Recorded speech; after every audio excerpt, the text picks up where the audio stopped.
আসসালামু আলাইকুম গাইজ, আশা করি সবাই ভালো আছেন। আজকে আবার আমরা ব্যাংক রিকনসিলিয়েশন স্টেটমেন্টের আর একটা ক্লাসে চলে আসছি। তো দেখি ক্লাসটা কীভাবে হয়েছে। এখানে বলা হয়েছে কেরানীগঞ্জ কোম্পানি, মানে কোম্পানির নাম হলো Keraniganj. Books show cash balance at the Janata bank limited on November 30, 2018 of টাকা হলো 2,50,200 টাকা। The bank statement covering the month of November shows an ending balance of টাকা 20 লাখ নাকি 22,19,000 টাকা। আচ্ছা, এটা হলো 20,50,200 টাকা আর এটা হলো 22,19,000 টাকা। হ্যাঁ, আচ্ছা, এখন আসি, আমরা জানি যে ব্যাংক স্টেটমেন্ট ব্যাংক ব্যালেন্স নির্দেশ করা বা নগদান বইয়ের টাকা নির্দেশ করে। তাহলে ব্যাংক স্টেটমেন্ট বলছে, তার মানে এটা হলো আমাদের ব্যাংক ব্যালেন্স। আর এটা কি জনতা ব্যাংক লিমিটেড কি বলছে, কেরানীগঞ্জ বুক শোজ কোম্পানি ব্যালেন্স, কেরানীগঞ্জের টাকা, তার মানে এটা হলো কোম্পানির টাকা বা আমানতকারীর টাকা, নগদান বইয়ের টাকা।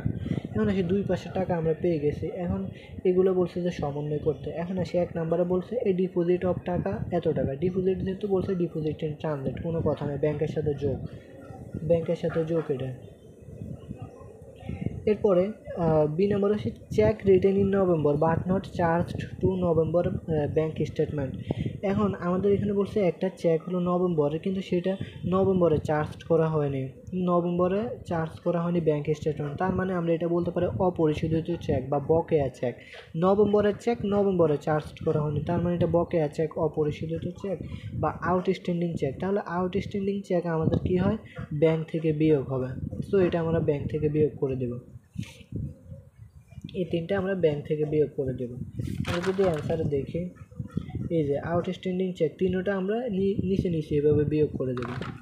এরপরে আসি কেরানীগঞ্জ 3 নম্বরে, Keraniganj has not yet recorded the taka 60,000 of interest collected by the bank statement.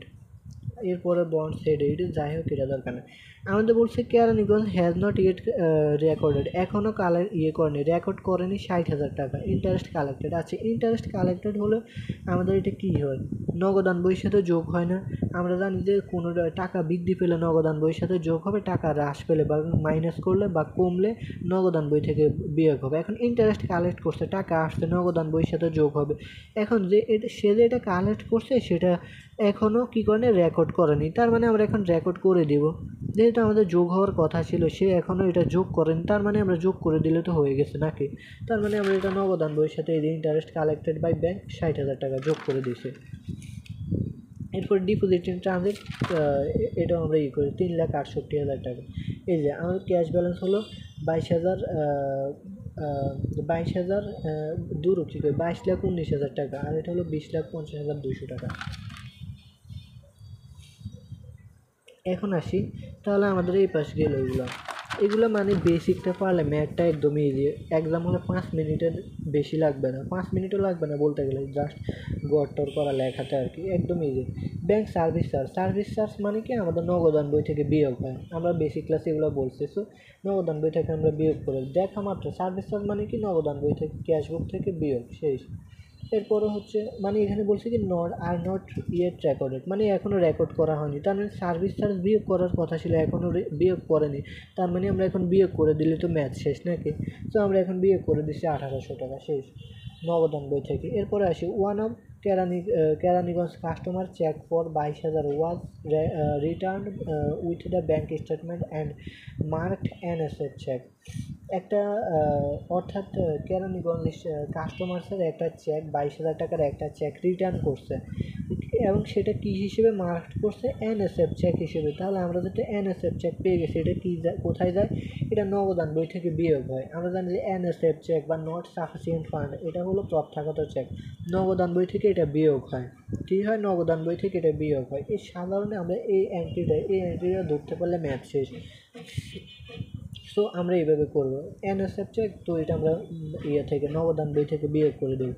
এরপরে কেরানীগঞ্জ ডিসকভার দ্যাট চেক নং এত রিটার্ন ইন নভেম্বর ফর 13,000 100 টাকা ইন পেমেন্ট মানে কি, পরিশোধ করা বা মাইনাস করা।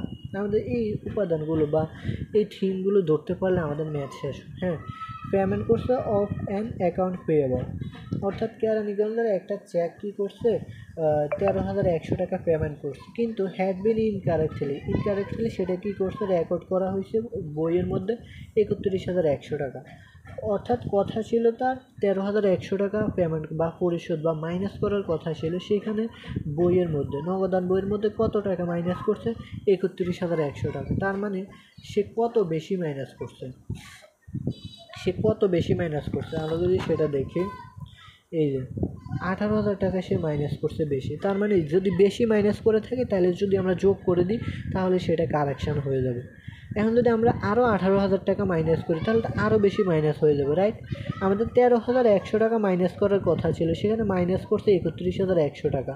এখন যদি সাপোজ আমরা মনে করি আমরা যোগ করবো কেন, আমরা আরও মাইনাস করব, তাহলে তো এখানে আরও বেশি মাইনাস হয়ে যাবে। 31,000-এর সাথে আরও 18,000 যোগ করলে কত আরও হয়ে যাবে, 49,100 টাকা মাইনাস হয়ে যাবে, তো বেশি মাইনাস হয়ে যাবে না? তার মানে আমরা যদি 18,000 টাকা যোগ করি তাহলে সেটা কারেকশান হয়ে যাবে, তো সেই জন্য আমরা এটা যোগ করে দেব। এরপরে আসি বিআইএ নাম্বারটা, সে এ check for Keraniganj in the amount of taka 17,500 টাকা। একটা চেক, কেরানীগঞ্জের একটা check 17,500 taka had been incorrectly charged to Keraniganj accompanied the bank statement. কী বলছে? ব্যাঙ্ক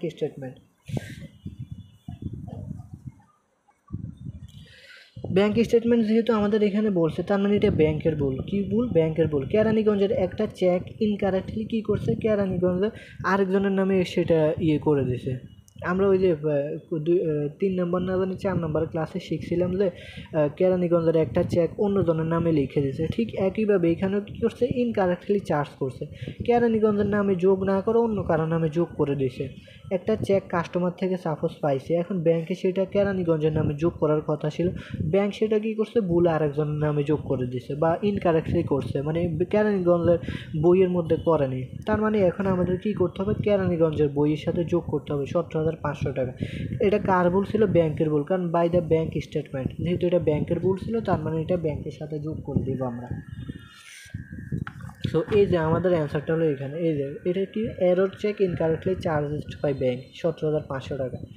এই যে আমরা প্রথমে দুই পাশের মেইন যে 2 টাকাটা লিখে নিব, এরপরে এরপরে লেস নগদান বইয়ের সাথে যেগুলো যোগ হবে, নগদ টাকা যেগুলো আসলে আমাদের যোগ হবে, এরপরে নগদ টাকা চলে গেলে বিয়োগ হবে, এরপরে ব্যাংকের সাথে 2টা এন্ট্রি মেইনলি যোগ হয়, ডিপোজিটিং ট্রানজিট, আউটস্ট্যান্ডিং চেক, আর ব্যাংকের ভুল টুল থাকলে সেগুলো আসে লাস্ট, ব্যাংকের সাথে এই কাহিনি। আর নগদান বইয়ের সাথে আমাদের সব কাহিনি, এনএসএফ চেক, সার্ভিস চার্জ এগুলো বিয়োগ হয়, এরপরে ইন্টারেস্ট কালেক্টেড, নগদ টাকা সেগুলো যোগ হয় নগদান বইয়ের সাথে।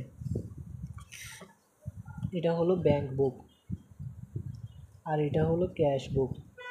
সো আশা করি অ্যান্সারটা দেখে নিন, আশা করি আপনারা সবাই বুঝতে পারছেন। এরপরে যদি কেউ না বুঝতে পারেন অবশ্যই কমেন্টে জানাবেন। ধন্যবাদ।